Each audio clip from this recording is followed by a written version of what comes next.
Beritakanlah firman, siap sedialah baik atau tidak baik waktunya.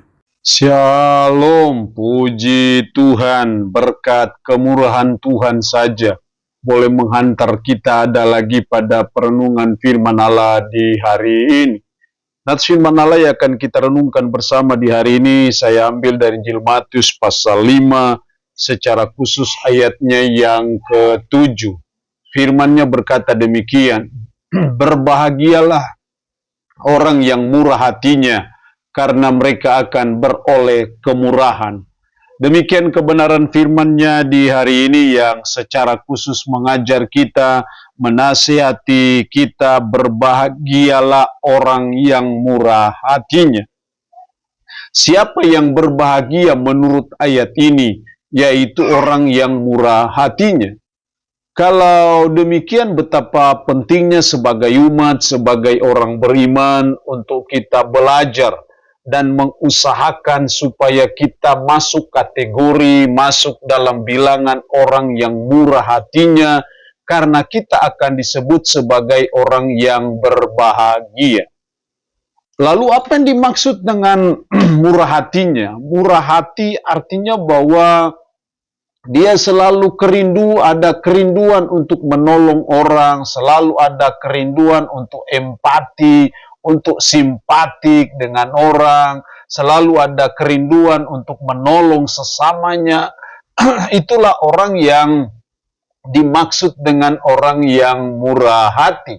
Dan saya percaya ketika kita sebagai umat, sebagai orang percaya, selalu memiliki hati yang mau menolong, hati yang selalu peduli dengan sesama kita, maka kita disebut sebagai orang yang berbahagia.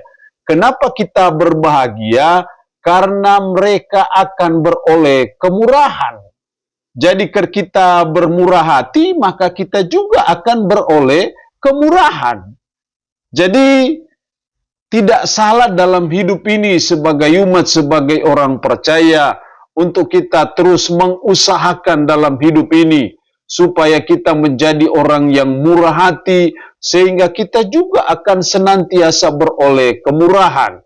Dan kalau kita senantiasa beroleh kemurahan, itu berarti bahwa kemurahan Tuhan, berkat Tuhan, pertolongan Tuhan, mujizat Tuhan, itu terus juga akan menyertai kehidupan kita sebagai umat, sebagai bagian dari kita memperoleh kemurahan, karena kita juga sudah menjadi orang yang murah hatinya.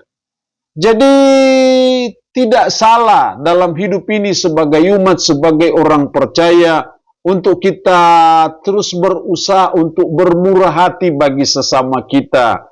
Mari kita terus tumbuh kembangkan dalam hidup kita, untuk kita selalu ada kerinduan untuk menolong sesama kita, selalu ada kerinduan membantu sesama kita.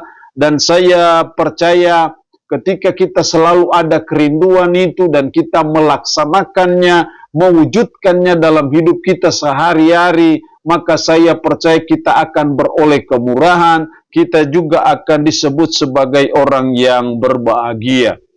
Kita tahu bahwa dalam hidup ini ada hukum.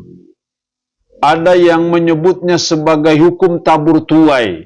Kalau kita menanam jagung, pasti juga kita akan menuai jagung. Kalau kita menanam padi, pasti juga kita akan menuai padi. Kalau kita menanam kasbi, pasti juga kita akan menuai kasbi. Jadi ketika kita terus menanam kebaikan, kita terus menanam ingin selalu membantu orang, maka saya percaya apa yang kita tanam itu juga ya akan kita tuai.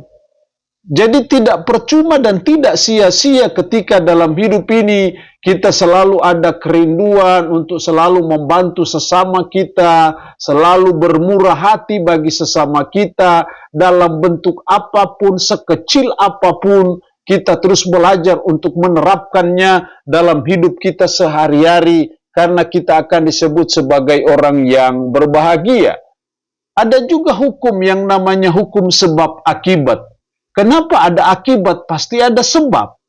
Kalau sebabnya baik-baik, pasti juga akan akibatnya baik-baik juga.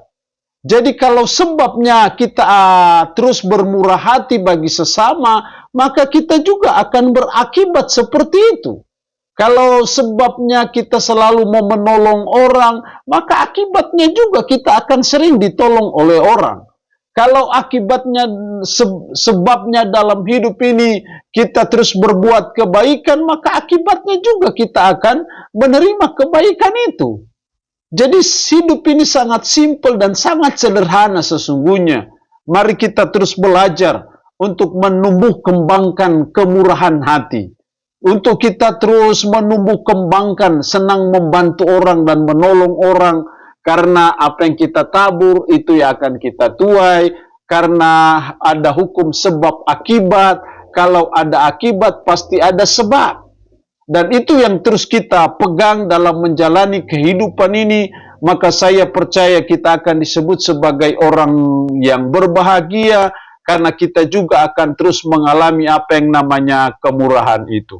Allah yang punya firman ini memberkati kita dengan firman-Nya di hari ini. Amin. Mari kita berdoa. Puji syukur untuk firman-Mu hari ini, yang mengajar dan menasihati kami, berbahagialah orang yang murah hatinya. Tuhan, tolong kami, supaya kami memiliki kemurahan hati. Kami selalu ingin mau menolong sesama, membantu sesama kami dalam bentuk apapun, sekecil apapun, karena kami akan disebut sebagai orang yang berbahagia, karena kami akan mengalami kemurahan-kemurahan Tuhan juga.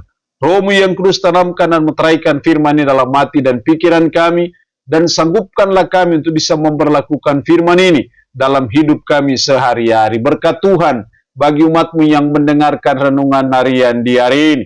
Yang sakit tambah berdoa dalam nama Yesus. Tuhan lawat, Tuhan jamah, Tuhan sembuhkan dari sakit penyakit yang diderita. Terpuji-pujilah nama-Mu Tuhan. Dalam nama Tuhan Yesus Kristus kami berdoa. Amin. Shalom. Tuhan Yesus berkati kita dengan firman-Nya di hari ini.